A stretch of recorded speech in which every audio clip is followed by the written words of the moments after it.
पिछले एपिसोड में हमने जुपिटर के बारे में कई सारी बातें जानी। हमने जुपिटर के मैग्नेटोस्फीयर के बारे में जाना, जो कि वाकई में एक करिश्मा है। हमारे सौरमंडल का सबसे बड़ा ग्रह जुपिटर का मैग्नेटिक फील्ड आश्चर्यजनक रूप से बहुत ही बड़ा है। अगर रात के आसमान में हम जुपिटर के मैग्नेटोस्फीयर को देख पाते तो लगभग ये हमारे चांद के आकार के बराबर दिखता। अगर आपने अभी तक हमारा पिछला एपिसोड नहीं देखा है तो ऊपर आई के बटन पर क्लिक करके उस वीडियो को जरूर देखना। लेकिन यहाँ सवाल ये था कि आखिर इस गैस के गोले का इतना बड़ा मैग्नेटिक फील्ड कैसे हो सकता था। क्या जुपिटर पूरी तरह खोखला नहीं है? इस प्रश्न के जवाब के लिए हमें जुपिटर के अंदर जाना था और इसी मिशन के लिए साल 1989 को भेजा गया था गैलीलियो स्पेसक्राफ्ट को जुपिटर के पास। तो हेलो दोस्तों, मैं हूं आपका दोस्त और होस्ट और आप देख रहे हैं हमारा चैनल ऑल अबाउट अमेजिंग। तो चलिए स्टार्ट करते हैं आज की इस एपिसोड को। जुपिटर के बादल दिखने में काफ़ी आकर्षक और रंग बिरंगे हैं, परंतु इनके रूप से धोखा मत खाना। ये दिखने में जितने सुंदर हैं, असलियत में उतने ही खतरनाक और जानलेवा हैं। साल 1995 को गैलीलियो स्पेसक्राफ्ट अपने 6 सालों के सफ़र के बाद हमसे 58 करोड़ 80 लाख किलोमीटर दूर स्थित जुपिटर के ऑर्बिट में दाखिल हुआ। गैलीलियो स्पेसक्राफ्ट मुख्य रूप से 2 भागों में बटा था। पहला जुपिटर एटमॉस्फेरिक प्रोब, जिसे जुपिटर के अंदर गिराया जाने वाला था, और दूसरा भाग जो जुपिटर के बाहर से ऑर्बिट करने वाला था, जिसमें बहुत सारे सेंसर्स और एंटीनास लगे थे, जिसके जरिए जुपिटर के मैग्नेटिक फील्ड तथा इसके ग्रेविटी को करीब से पढ़ना था। 7 दिसंबर 1995 को जुपिटर एटमॉस्फेरिक प्रोब, जो कि टाइटेनियम का बना हुआ प्रोब था, गैलीलियो स्पेसक्राफ्ट से डिटैच किया गया और ये सीधे जुपिटर के एटमॉस्फेयर में दाखिल हुआ। करीब 1,62,000 किलोमीटर प्रति घंटा के स्पीड से जुपिटर का शक्तिशाली गुरुत्वाकर्षण उस प्रोब को तेजी से खींच रहा था, लेकिन हमारे वैज्ञानिक इससे जूझने के लिए पहले से ही तैयार थे। कुछ मिनटों के बाद ही उस प्रोब में लगा पैराशूट खुला और प्रोब का रफ्तार थोड़ा कम हुआ। अब ये जुपिटर के एटमॉस्फेयर में दाखिल हो चुका था, जो सारी जानकारियों को गैलीलियो स्पेसक्राफ्ट में भेज रहा था, और गैलीलियो यहाँ धरती में बैठे हमारे वैज्ञानिकों को इसके जरिए जुपिटर का राज खुलने वाला था। इस प्रोब से हमें कई सारी नई जानकारियाँ मिली। जुपिटर के सबसे ऊपरी एटमॉस्फेयर में दाखिल होने के बाद ये पता चला कि जुपिटर का ऊपरी एटमॉस्फेयर हमारी पृथ्वी के ऊपरी एटमॉस्फेयर जैसा था ही नहीं, बल्कि इसका वायुमंडल घने बादलों से भरा हुआ था, जो कि बहुत ही अलग आकार के थे। जुपिटर का एटमॉस्फेयर एक घने धुएं के चेम्बर जैसा है। यहाँ बादल केवल देखने में ही अजीब नहीं है, बल्कि ये वाकई में अजीब है। जुपिटर के बादल केवल एक ही सब्सटेंस के नहीं बने हैं, बल्कि ये अलग अलग पदार्थों से मिलकर बने हैं। एमोनिया, हाइड्रोजन सल्फाइड और उसी के साथ H2O। जी हाँ, जुपिटर के आसमान में भी पानी के बादल मौजूद हैं, और बेशक इस बादलों से पानी की बरसात भी होती है, परंतु आखिर ये पानी जाता कहाँ है? क्या जुपिटर के सतह पर पानी के ओशंस हैं? इसका पता हमें और गहराई में जाने पर मिलेगा। जैसे जैसे हम गहराई में जाते हैं, वैसे वैसे तापमान में बढ़ोतरी होती है। वातावरण का दबाव बहुत ही ज़्यादा है और टेम्परेचर हमारे सहन शक्ति से कहीं ज़्यादा। लेकिन थोड़े गहराई में जाते ही ऊपरी बादल खत्म हो जाते हैं और फिर आता है साफ खाली आसमान, जहाँ लगातार बारिश होती है। और ये दृश्य वाकई में अद्भुत है। अगर आप जुपिटर के ऊपरी एटमॉस्फेयर को बाहर से देखोगे तो आपको लगातार चलती हुई तूफानी बादल दिखेंगे।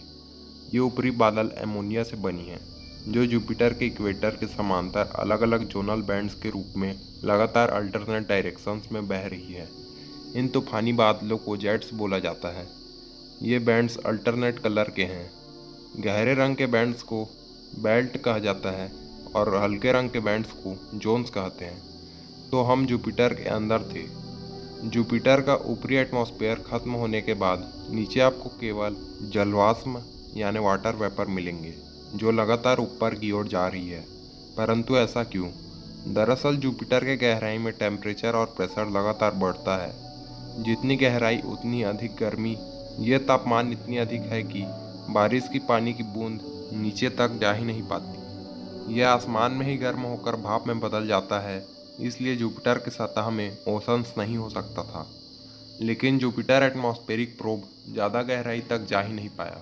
करीब 156 किलोमीटर की गहराई तक जाने के बाद भी इसे कोई सॉलिड सरफेस नहीं मिला और यहाँ तक पहुँचने के बाद हमारा प्रोब भी हमारे कंट्रोल से बाहर हो गया। सिग्नल्स बंद होने के करीब 58 मिनट्स बाद गहराई में तापमान इतना ज़्यादा हो गया कि इससे उस प्रोब के पार्ट्स भी मेल्ट होने लगे और फिर जुपिटर एटमॉस्फेरिक प्रोब भी जुपिटर के बादलों का हिस्सा बन गया। बेशक हम ज़्यादा गहराई तक ना जा पाए, लेकिन इस प्रोब के जरिए हमें पता चला कि जुपिटर में चलने वाले तूफान तथा इसके एटमॉस्फेयर का टर्बुलेंस वैज्ञानिकों के अनुमान से कहीं ज़्यादा था।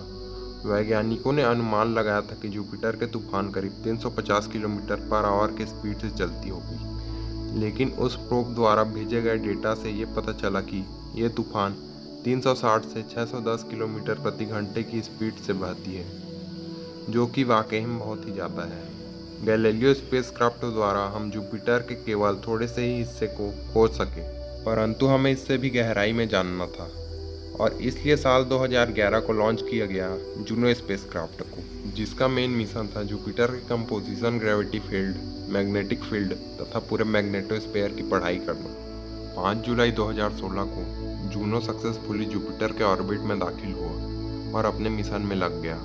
जूनो के जरिए हमने जुपिटर को काफ़ी करीबी से और बारीकी से देखा। जूनो में कोई लैंडर नहीं लगाया गया था, बल्कि ये जुपिटर के ऑर्बिट में रहकर ही उसकी पढ़ाई कर रहा है।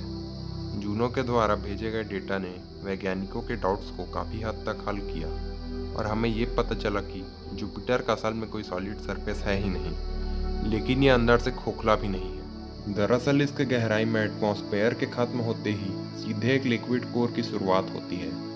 जुपिटर के लिक्विड कोर का तापमान करीब 9700 डिग्री सेल्सियस है और यहाँ का प्रेशर इतना अधिक है कि हाइड्रोजन के एटॉम्स नॉर्मल से हटकर एक खास अवस्था में बदल जाता है, जिसे हम कहते हैं मेटेलिक हाइड्रोजन।